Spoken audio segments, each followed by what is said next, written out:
Bugatti has invited me to a completely undisclosed location so that I can pull the cover off of their brand new production vehicle that I have no idea what it's called, but I'm so excited to see. What is going on, guys? Welcome back to another episode. My name is Amelia, and if you don't already, please subscribe. Thank you, Bugatti, for this incredible opportunity. I am so excited to see what engineering feats that they are going to be unveiling today. If I know anything about Bugatti, it's that they definitely didn't push the limits of performance. The first Bugatti I ever had the pleasure of driving, shout out to you, Stradman, was the Veyron, and that was the world's fastest production vehicle at the time when it was released at 254 mile per hour top speed. It's a fun car. The Chiron Super Sport was even faster, being then the first production vehicle to beat their own record by going over 300 miles per hour. I also got the pleasure of driving one.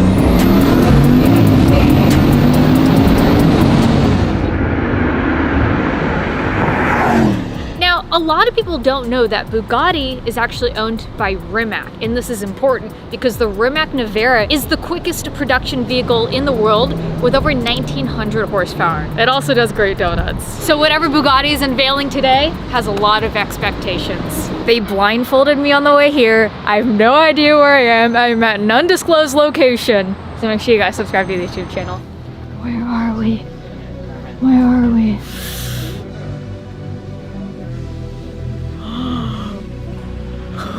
Oh my god.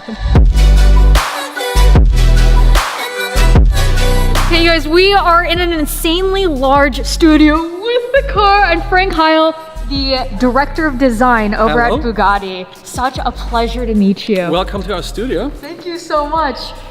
This is insane. Before you tell me anything about this car, can I guess a couple of the specs? Go ahead. Okay, I'm gonna guess. You guys see his reaction. A hybrid quad turbo V16. Not quite. Okay. 16, yes. Hybrid, yes. V16? V16. Yeah. Yeah. Turbo, no. Not turbo. No. Oh. Okay. Okay. Well, I'm 0 for 1 right now. So it's going to be over 2,000 horsepower. No. No. And 0 to 60 in 2 seconds. Mm-hmm. 2 seconds? Mm-hmm. Oh, I got that one right. And a starting price of 4.5 million. Almost 4.6. Okay, cool. Sorry guys for the echo. Look how insanely large the studio is. I would love to pull the cover off to see it. I would love to introduce to you guys the, I don't know what the name is. I don't know either. What do you mean? You know the name. No, we're not revealing the name until the actual reveal of the car. No. What are you guys calling it? The Chiron successor. The Chiron successor. Yeah. The Emelia. Okay, so it's Veyron, Chiron, Emilia. Yes.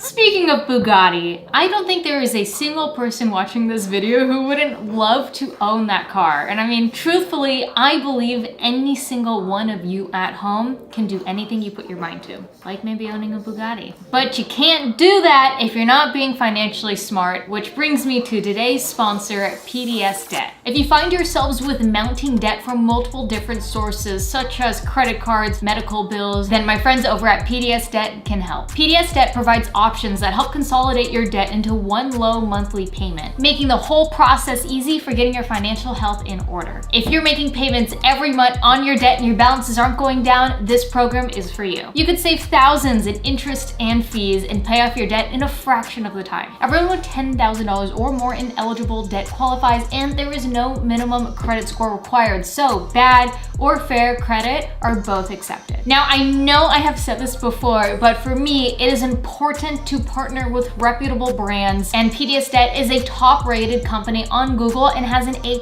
rating on the BBB. If you look at the reviews, you can see how many mention PDS Debt employees by name. I love that they have real people there ready to help. Get a free debt analysis right now at pdsdebt.com/Amelia. It only takes 30 seconds. Take the step towards financial freedom and let PDS Debt do the hard work for you. Thank you, PDS Debt, for sponsoring today's video. Now, let's get back to it.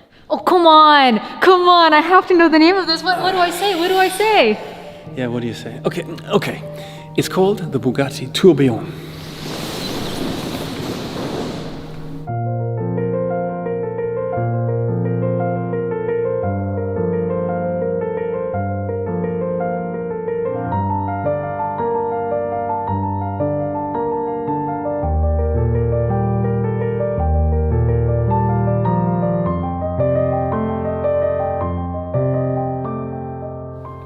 Oh my God. This is beautiful. It's art on wheels. Yeah, why Tourbillon? So tourbillon comes from the art of watchmaking, the haute horlogerie, right? So as a watch that has the most complications, let's say, so there's chronographs and there's tourbillons. So the highest form of complication in the art of watchmaking is a tourbillon. So in car terms, this is a 16-cylinder, 64-valve, 8.3-liter hybrid drivetrain, 1,800 horsepower. How does it get more complications than that? So it kind of fits. I have so many questions. Let me show you guys the specs of the Tourbillon first, and then I would love to know some of the complications and what you guys ran into, and also what you had to learn to do your first production Bugatti as well. And I don't know if I can say it, you know, it's even what I love so much about this, which it kind of spoils something, so I don't know if I can say it, but the fact that this was the exact color I was going to Wow, this is a work of art. When I was coming here, I was totally expecting to see the product of both the Rimac Nevera as well as the Bugatti Chiron Supersport. And in theory, behind me is what the baby of that would be. And by that, I mean, you're talking about a car that was the fastest production vehicle as well as the quickest production vehicle. You would expect this to be both fastest and quickest, or whatever crazy horsepower numbers you would expect. But that's not what this car is. This car is a timeless work of art that also just happens to be FU fast. Before jumping into the beautiful design elements of this Bugatti, you guys want to be tuning into my channel without wanting to know what the horsepower numbers are and talking about this incredible design of an engine. This is a 1,000 horsepower naturally aspirated V16 motor in the rear with a combined 800 horsepower electric, which makes this 1,800 system horsepower. And not only that, it revs to 9,000 RPM. This Tourbillon does 250 miles per hour in 25 seconds. That's 7 seconds faster than the Chiron. Hey Frank. He's laughing. He already knows what I'm gonna ask him. Can I verify this 250 mile per hour? Sure. In 25 seconds? Sure, yeah. Yeah? Do you wanna? I'd love to. I mean, I just think, you know, with my weight reduction as a human being shy of 100 pounds. You think it'll be 24 seconds? That's then? right. All right, okay, cool. Yeah. We gotta try that out. Yeah, stay tuned for the next episode. This Bugatti looks like it's ready to pounce. It's actually 1.25 inches lower center of gravity than the Chiron. So really this whole car sits 1.25 inches lower, right? Yeah, if you look at the Chiron, I mean, we took the whole cabin of the car. What we love about the Chiron is all its comforts, no? So all the ergonomics, the headroom, the shoulder room, the inclination of the backwards, we took all that and we just submerged it 1.25 inches lower into the new Monaco. And the aero, just looking at the side profile of this Bugatti as well, it looks like there's so much more in the back and little in the front to really give it that neutral center. We've reduced the height of the roof, and also we've pushed the hood down to get the cabin sort of crouching in between the two front wings. You see how aggressive that cabin is placed in the volume of the whole car. This car is beautiful. I keep saying this is a piece of art, but everything you see on this car, this is real. From the carbon fiber to every little accent and piece on this car is real. None of it's fake. Just looking at this from the differences from the Chiron to now the Tourbillon, you'll see the wider horseshoe in the front as well as the slimmer headlight, and this Tourbillon has the highest level of integration. So these are actually function for airflow as well. So you have airflow that goes into the horseshoe, up through the vents,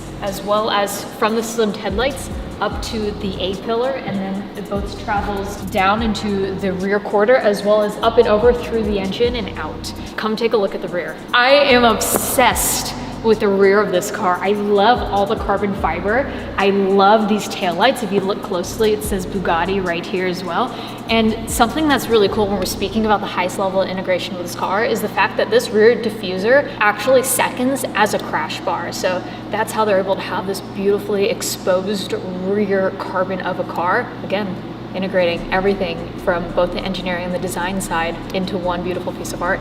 Of course, the Bugatti comes on Michelin tires, 21s on the rear, a 340/530, but besides that, I have to show you guys inside of the car. We only have so much time, so come take a look at this.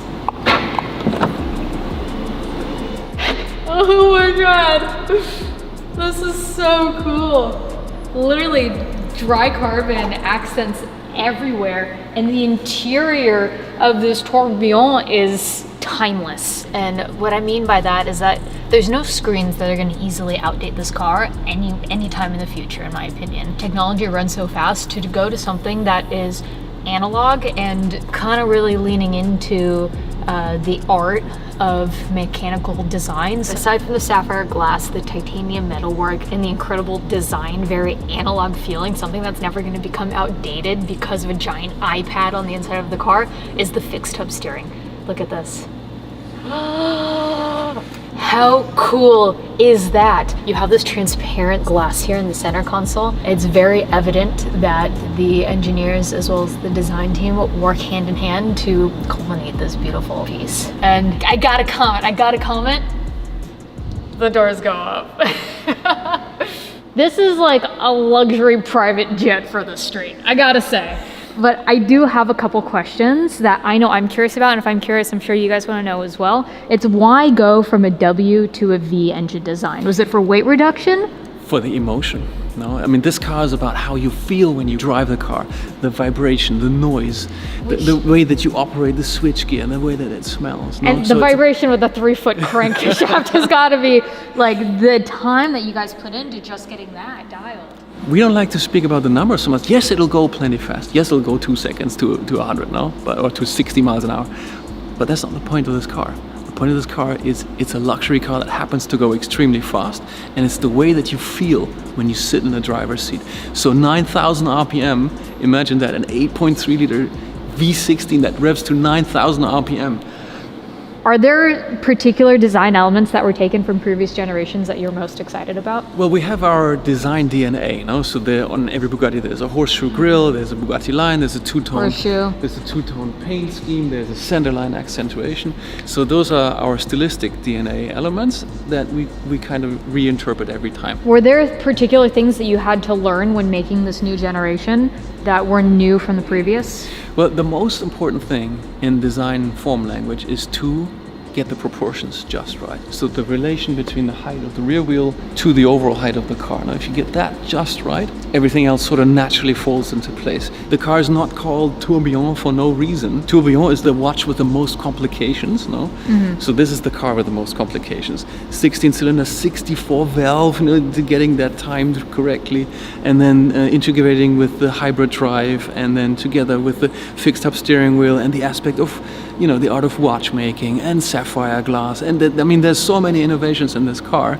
And to get all of that functioning in one car is really the biggest challenge. I lied, I have another question. When do I get to drive one? We're just breaking in the prototypes right now. So it's going to take us a bit more time until we have actual customer ready. You're a customer, right? Yeah, yes, it was a $4.6 million MSRP. True. Yeah. Easy, yeah. Easy, no? Yeah, no problem. Just do a couple more of those videos. Yeah, right? Are all 250 allocations already counted for? They're all spoken for. Oh, okay, well, if one falls out, let me know. I'll sell my house, I'll mortgage my dog, I'll do whatever it takes. I won't mortgage my dog, I love Vinny. Thank you so much, Frank, for having me. Thanks for coming really out. Appreciate the exclusive look at the Tourbillon. You guys have done an incredible job. I am so fascinated by this and I can't wait to see them on the street. Glad you like it, Emilia. I'll pass it on to the team. Hopefully I'll see you again in the future and there'll be more on our plate. Thanks for coming out. Thank you for having me. Bye. Oh my God, what a car. Okay, so as you guys I'm sure could tell, hopefully not because we did such a great job with this video. But we've had a very limited amount of time with the car. They're only allowing a few select people to see it while it happened to be in the country. So I am so incredibly honored to be one of those people to get to see this car. I think it's absolutely beautiful. It is a work of art. It does remind me of a watch, which is cool that they took those mechanical elements from it and just kept that raw, visceral feeling to it. But I hope you guys enjoyed this video. And if you guys are buying your next Bugatti, make sure you use code ECREW at checkout. No, I'm just kidding, I don't know. So what do we do with this now then? I think we strike the nitrous, James. Okay. Strike the nitrous. Guess we don't need it after all. Thank you again, Bugatti. ECREW, we out here with love. Bye. Oh, my ring. That'll be a blooper, thank you. You can put it on your new car. Wait, which new car are you talking about?